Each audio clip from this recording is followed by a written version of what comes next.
ओम शांति। 5 मार्च 2024 के ईश्वरीय महावाक्य। पहले एक नज़र मुरली के मुख्य पॉइंट पर। बाबा ने कहा, सतयुग में मरने का डर नहीं रहता है। जानते हैं हमको एक शरीर छोड़ दूसरा शरीर लेना है। दुख की, रोने आदि की बात नहीं। यहाँ मरने से डर रहता है। आत्मा को शरीर छोड़ने से दुख होता है, डरती है, क्योंकि फिर भी दूसरा जन्म ले दुख ही भोगना है। जहाँ भगवान और तुम बच्ची आत्माएं रहते हो उसको ही घर कहा जाता है। वहाँ यह शरीर नहीं है, वह है आत्माओं का घर। यह है जीव आत्माओं का घर। उसको कहा जाता है मुक्ति धाम। यह जो आत्मा का शरीर है, इसमें आत्मा का बहुत मोह पड़ गया है, इसलिए थोड़े भी बीमारी आदि होती है तो डर लगता है कहाँ शरीर न छूट जाए। पतित आत्माएं तो मेरे पास मुक्ति धाम में आ न सके। वह है ही पवित्र आत्माओं का घर। प्रकृति का आधार तो जरूर लेना पड़ता है, नहीं तो खेल चल न सके। यह खेल दुख और सुख का बना हुआ है। वहाँ शरीर भी योग बल से बनते हैं, इसलिए माया खींचती नहीं है। हमारा वह शरीर योग बल का है, इसलिए दुख ही नहीं। धन दिए धन ना खूटे। दान करते रहेंगे तो धारणा भी होगी, नहीं तो धारणा होना मुश्किल है। वहाँ तो आत्मा और शरीर दोनों ही बड़े तंदुरुस्त होते हैं, दुख का नाम ही नहीं रहता। इन आँखों से जो कुछ आत्मा देखती है सब माया ही माया है। यहाँ हर चीज में दुख है। कितना गंध है। बाबा की याद से हम शक्ति लेते हैं, क्योंकि कमजोर बन गए हैं। देह अभिमान है सबसे कमजोर बनाने वाला। यह ड्रामा बना हुआ है, यह बंद नहीं हो सकता है। मोक्ष आदि की बात ही नहीं है, यह तो बना बनाया ड्रामा है। ईश्वरीय राज और आसुरी राज का खेल है। ईश्वर कैसे आकर स्थापना करते हैं यह किसी को पता नहीं है। याद करते करते शरीर छूट जाए, तुम्हारे पाप आदि सब खत्म हो जाएंगे। याद करना भी मासी का घर नहीं है। मुझे याद करने के लिए माया तुमको बहुत हैरान करती है, घड़ी घड़ी भुला देती है। सर्विसेबल बच्चों का भी काम है नब्ज देखना। अगर हमारे कुल का होगा तो शांत हो जाएगा। और अब सुनते हैं महावाक्यों को विस्तार से।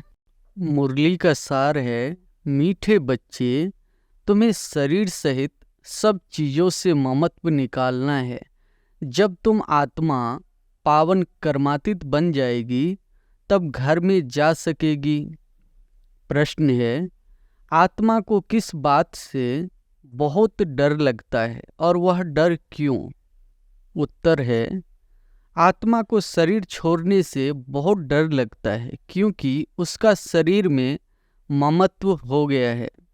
अगर कोई दुख के कारण शरीर छोड़ना भी चाहता है तो भी उसे पाप कर्मों की सजा तो भोगनी ही पड़ती है। संगम पर तुम बच्चों को कोई भी डर नहीं, तुम्हें और ही खुशी है कि हम पुरानी शरीर को छोड़ बाबा के पास जाएंगे। ओम शांति। मीठे मीठे बच्चों को समझाया गया है, एक है ज्ञान, दूसरा है भक्ति। ड्रामा में यह नूंद है। ड्रामा के आदि मध्य अंत को और कोई भी नहीं जानते। तुम बच्चे तो जानते हो, सतयुग में मरने का डर नहीं रहता। जानते हैं हमको एक शरीर छोड़ दूसरा शरीर लेना है। दुख की, रोने आदि की बात नहीं। यहाँ मरने से डर रहता है। आत्मा को शरीर छोड़ने से दुख होता है, डरती है, क्योंकि फिर भी दूसरा जन्म ले दुख ही भोगना है। तुम तो हो संगम योगी। तुम बच्चों को पाप ने समझाया है, अब वापिस चलना है। कहाँ? घर। वह भगवान का घर है ना। यह कोई घर नहीं है जहाँ भगवान और तुम बच्चे आत्माएं रहते हो। उसको ही घर कहा जाता है। वहाँ यह शरीर नहीं है। जैसे मनुष्य कहते हैं हम लोग भारत में रहते हैं, घर में रहते हैं, वैसे तुम कहेंगे हम लोग अर्थात हम आत्माएं वहाँ अपने घर में रहती है। वह है आत्माओं का घर, यह है जीव आत्माओं का घर। उसको कहा जाता है मुक्ति धाम। मनुष्य पुरुषार्थ तो करते हैं वहाँ जाने के लिए कि हम भगवान से जाकर मिले। भगवान से मिलने के लिए बहुत खुशी होनी चाहिए। यह जो आत्मा का शरीर है इसमें आत्मा का बहुत मोह पड़ गया है, इसलिए थोड़ी भी बीमारी आदि होती है तो डर लगता है कहाँ शरीर न छूट जाए। अज्ञान काल में भी डर रहता है, इस समय जबकि संगम युग है।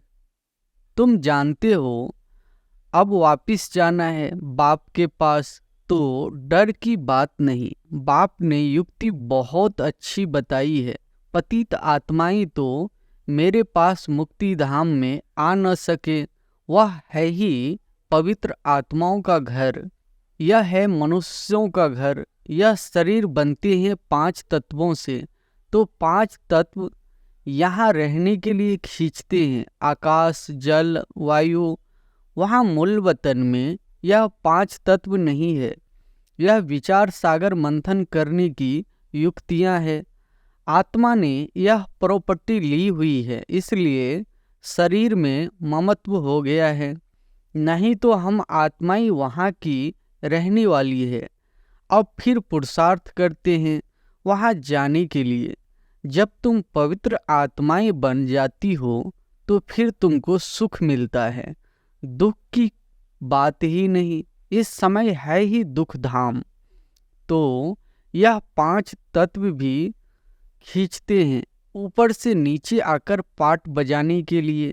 प्रकृति का आधार तो जरूर लेना पड़ता है, नहीं तो खेल चल न सके।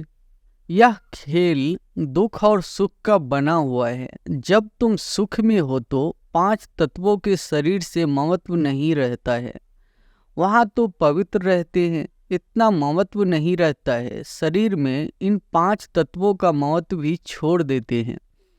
हम पवित्र बने फिर वहाँ शरीर भी योग बल से बनते हैं, इसलिए माया खींचती नहीं है। हमारा वह शरीर योग बल का है, इसलिए दुख ही नहीं। ड्रामा कैसा वंडरफुल बना हुआ है। यह भी बड़ी महीन समझाने की बातें हैं।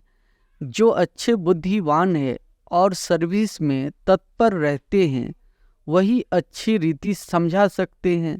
बाप ने कहा है धन दिए धन ना खूटे। दान करते रहेंगे तो धारणा भी होगी, नहीं तो धारणा होना मुश्किल है। ऐसे मत समझो लिखने से धारणा हो जाएगी। हाँ, लिखकर किसी को कल्याण के लिए पॉइंट भेज देते हैं वह और बात है, खुद को तो काम में नहीं आती है। कोई तो कागज लिखकर फालतू फेंक देते हैं। यह भी अंदर में समझ होनी चाहिए कि मैं लिखता हूँ, फिर वह काम में आता है। लिखकर फेंक दिया तो उससे क्या फायदा। यह भी आत्मा जैसे अपने को ठगती है। यह तो साधारण करने की चीज है। बाबा ने कोई लिखा हुआ थोड़े ही कंठ किया है। बाप तो रोज समझाते रहते हैं। पहले पहले तुम्हारा बाप से कनेक्शन हो, बाप की याद से ही तुम्हारी आत्मा पवित्र बन जाएगी, फिर वहाँ भी तुम पवित्र रहते हो। आत्मा और शरीर दोनों पवित्र रहते हैं, फिर वह बल खलास हो जाता है तो 5 तत्वों का बल आत्मा को खींचता है। आत्मा को घर जाने के लिए शरीर छोड़ने की दिल होती है। तुम पावन बनकर शरीर ऐसे छोड़ेंगे जैसे मक्खन से बाल। तुम बच्चों को शरीर सहित सब चीज़ों से ममत्व मिटा देना है। हम आत्माएं बिगड़ शरीर आई थी, हम प्योर थी। इस दुनिया से ममत्व नहीं था। वहाँ शरीर छूटे तो कोई रोते नहीं, कोई तकलीफ नहीं, बीमारी नहीं, शरीर में ममत्व नहीं। जैसे आत्मा पाठ बजाती है, एक शरीर बूढ़ा हुआ तो फिर दूसरा ले लेती है पाट बजाने के लिए। वहाँ तो रावण राज्य ही नहीं है, तो इस समय दिल होती है जाएं बाबा के पास। बाबा कहते हैं मुझे याद करो, यह ज्ञान बुद्धि में है। बाप कहते हैं पवित्र बनकर आना है, अभी तो सब पतित है, इसलिए 5 तत्वों के पुतले से मोह हो गया है, इनको छोड़ने की दिल नहीं होती है। नहीं तो विवेक कहता है शरीर छूट जाए और हम बाबा के पास चले जाएं। अभी पुरुषार्थ करते हो, हमको पावन बनकर बाबा के पास जाना है। बाबा ने कहा है तुम तो मेरे थे, अब फिर मुझे याद करो तो आत्मा पवित्र बन जाएगी, फिर यह शरीर धारण करने में भी कोई तकलीफ नहीं होगी। अभी शरीर में मोह है तो डॉक्टर आदि को बुलाते हैं, तुमको तो खुशी रहनी चाहिए। हम जाते हैं बाबा के पास। इस शरीर से अब हमारा कनेक्शन नहीं है, यह शरीर तो पाठ बजाने के लिए मिला है। वहाँ तो आत्मा और शरीर दोनों ही बड़े तंदुरुस्त होते हैं, दुख का नाम ही नहीं रहता। तो बच्चों को कितना पुरुषार्थ करना चाहिए। अभी हम बाबा के पास जाते हैं, क्यों नहीं इस शरीर को छोड़कर जाए। परंतु जब तक योग लगाकर पवित्र नहीं बने हैं, कर्मातीत अवस्था नहीं बनी है, तो जा नहीं सकते। यह ख्यालात अज्ञानी मनुष्यों को नहीं आ सकते। तुम बच्चों को आएंगे, अब हमको जाना है। पहले तो आत्मा में ताकत होती है, खुशी होती है, कभी डर नहीं रहता। यहाँ दुख है, इसलिए मनुष्य भक्ति आदि करते हैं, परंतु वापिस जाने का रास्ता तो जानते नहीं। जाने का रास्ता तो एक बाप ही बताते हैं। हम बाबा के पास जाएं, उसकी खुशी होती है। बाप समझाते हैं यह तुम्हारा शरीर में मोह है, यह मोह निकाल दो। यह तो 5 तत्वों का शरीर है, यह सब माया ही है। इन आँखों से जो कुछ आत्मा देखती है सब माया ही माया है। यहाँ हर चीज में दुख है, कितनी गंध है। स्वर्ग में तो शरीर भी फर्स्ट क्लास, महल भी फर्स्ट क्लास मिलेगी, दुख की बात ही नहीं। कैसा बना हुआ खेल है, यह तो चिंतन में आना चाहिए ना। बाप कहते हैं और कुछ नहीं समझते है वो। अच्छा बोलो, बाप को याद करो तो विकर्म विनाश हो जाएंगे, स्वर्ग में चले जाएंगे। हम तो आत्मा है, यह शरीर रूपी दुम बाद में मिला है, इनमें हम क्यों फंसे हैं। बाप समझाते हैं इसको रावण राज्य कहा जाता है। रावण राज्य में दुख ही दुख है, सतयुग में दुख की बात ही नहीं। अब बाबा की याद से हम शक्ति लेते हैं, क्योंकि कमजोर बन गए हैं। देह अभिमान है, सबसे कमजोर बनाने वाला तो बाप समझाते हैं यह ड्रामा बना हुआ है, यह बंद नहीं हो सकता। मोक्ष आदि की बात ही नहीं है, यह तो बना बनाया ड्रामा है। कहते भी है चिंता ताकि कीजिए, जो पास्ट हो गया वह फिर होना ही है, चिंता की बात ही नहीं। सतयुग में खराब कुछ होता नहीं, यहाँ चिंता लगी है। बाप कहते हैं यह तो ड्रामा है, बाप ने रास्ता तो बताया ही है। ऐसे तुम मेरे पास पहुंच जाएंगे, मक्खन से बाल निकल जाएगा। सिर्फ तुम मुझे याद करो तो आत्मा पवित्र हो जाए। पावन बनने की और कोई युक्ति नहीं। अभी तुम समझते हो हम रावण राज्य में बैठे हैं, वह है ईश्वरीय राज। ईश्वरीय राज और आसुरी राज का खेल है। ईश्वर कैसे आकर स्थापन करते हैं यह किसी को पता नहीं है। बाप को ही ज्ञान का सागर कहा जाता है, वही आकर सब समझाते हैं। अभी तुम सारा ज्ञान समझ रहे हो, फिर यह सारा ज्ञान भूल जाएगा। जिस पढ़ाई से हम यह पद पाते हैं यह सब भूल जाता है।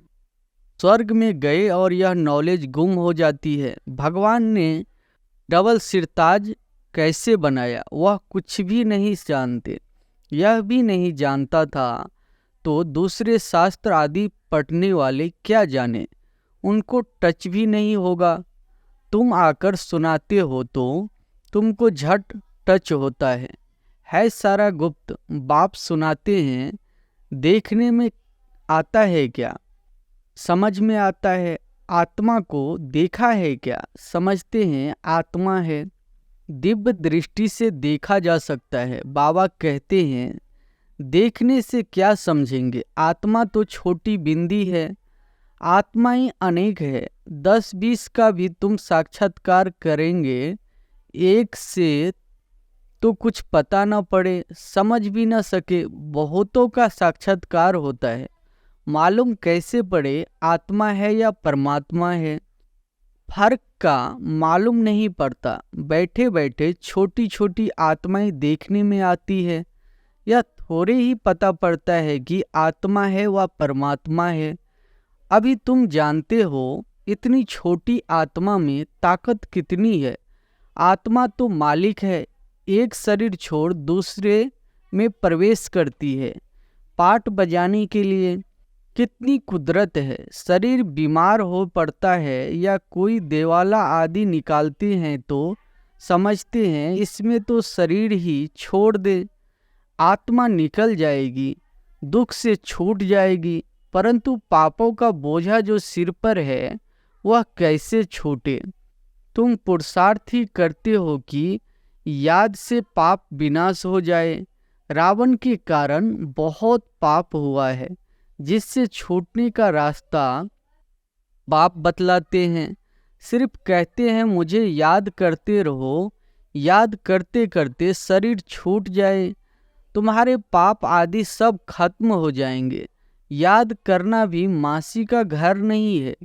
मुझे याद करने के लिए माया तुमको बहुत हैरान करती है, घड़ी घड़ी भुला देती है।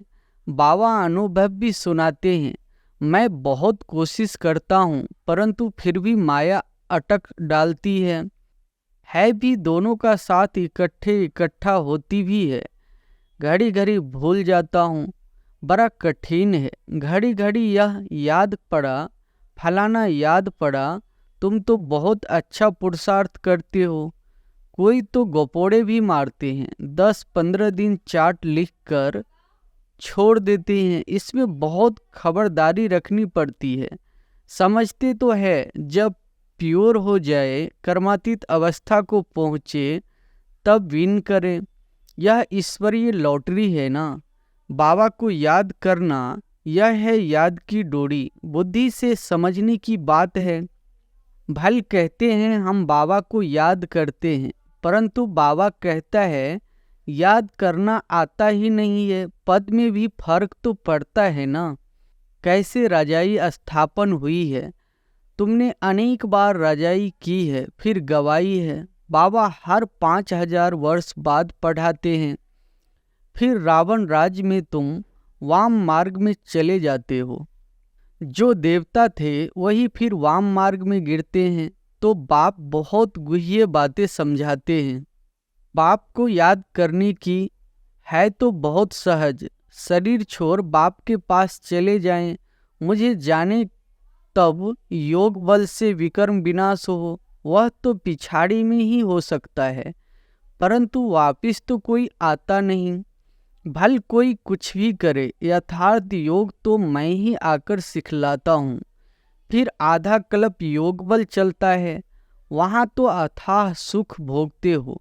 भक्ति मार्ग में मनुष्य क्या क्या करते रहते हैं। पाप जब आकर ज्ञान देते हैं तो फिर भक्ति होती नहीं। ज्ञान से दिन हो गया, फिर कोई भी तकलीफ नहीं। भक्ति है रात धक्का खाने की, वहाँ तो दुख की बात नहीं। यह सब बातें जो यहाँ का सैपलिंग होगा उनकी बुद्धि में बैठेगी। यह बड़ी महीन बातें हैं, वंडरफुल ज्ञान है जो सिवाय बाप के और कोई समझा न सके। बहुत थोड़े समझने वाले होते हैं। ड्रामा में नोंद है, उसमें कुछ भी फर्क नहीं पड़ सकता। मनुष्य तो समझते हैं परमात्मा क्या नहीं कर सकता, परंतु भगवान तो आते ही एक बार है, आकर तुम्हें स्वर्ग का रास्ता बताते हैं। अभी तुम बच्चों की कितनी विशाल बुद्धि हो गई है। यह दोनों ही इकट्ठे हैं। यह ब्रह्मा भी किसी को देखेगा, समझता है शांति का दान देना है। देखने से मालूम पड़ता है कि यह हमारे घराने का है व नहीं है। सर्विसेबल बच्चों का भी काम है नब्ज देखना। अगर हमारे कुल का होगा तो शांत हो जाएगा। अच्छा, मीठे मीठे सिकिलधे बच्चों प्रति माता पिता बाप दादा का याद प्यार और गुड मॉर्निंग। रूहानी बाप की रूहानी बच्चों को नमस्ते। धारणा के लिए मुख्य सार पहली पॉइंट है, पावन बन बाप के साथ घर जाने के लिए इस 5 तत्वों के पुतले से ममत्व नहीं रखना है, शरीर छोड़ने का डर निकाल देना है। दूसरी पॉइंट है, याद की यात्रा का चार्ट बड़ी खबरदारी से बढ़ाते रहना है। योग बल से आत्मा को पावन बनाए कर्मातीत बन ईश्वरीय लॉटरी को विन करना है। वरदान है, सिद्धि को स्वीकार करने के बजाय सिद्धि का प्रत्यक्ष सबूत दिखाने वाले शक्तिशाली आत्मा भव। सिद्धि को स्वीकार करने के बजाय सिद्धि का प्रत्यक्ष सबूत दिखाने वाले शक्तिशाली आत्मा भव। अब आप सबके सिद्धि का प्रत्यक्ष रूप दिखाई देगा। कोई बिगड़ा हुआ कार्य भी आपकी दृष्टि से, आपकी सहयोग से सहज हल होगा। कोई सिद्धि के रूप में आप लोग नहीं कहेंगे कि हाँ यह हो जाएगा, लेकिन आपका डायरेक्शन स्वतः सिद्धि प्राप्त कराता रहेगा। तब प्रजा जल्दी जल्दी बनेगी, सब तरफ से निकलकर आपकी तरफ आएंगे। यह सिद्धि का पाठ अभी चलेगा, लेकिन पहले इतने शक्तिशाली बनो जो सिद्धि को स्वीकार न करो, तब प्रत्यक्षता होगी। स्लोगन है, अव्यक्त स्थिति में स्थित हो, मिलन मनाओ तो वरदानों का भंडार खुल जाएगा। अव्यक्त स्थिति में स्थित हो, मिलन मनाओ तो वरदानों का भंडार खुल जाएगा। अच्छा, ओम शांति।